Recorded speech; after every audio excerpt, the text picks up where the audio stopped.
আজকে রান্না করব অল্প একটু গরু আর হয়েছে একটু পোলাও। গরু নিলাম, গরুর মধ্যে সব ময় মশলা দিয়ে দিলাম। আমি গরু সবসময় এরকমই পাকাই, হাতে মাখাইয়া। টক দই দিয়ে সুন্দর করে মাখাই নেব, সুন্দর করে মাখাই নেব।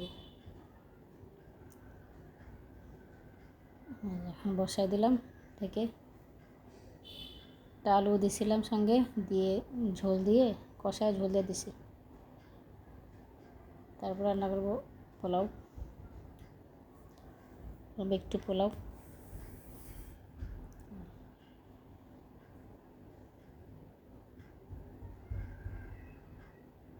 একটু ভাজা ভাজা করে ঝোল দিয়ে দিছি।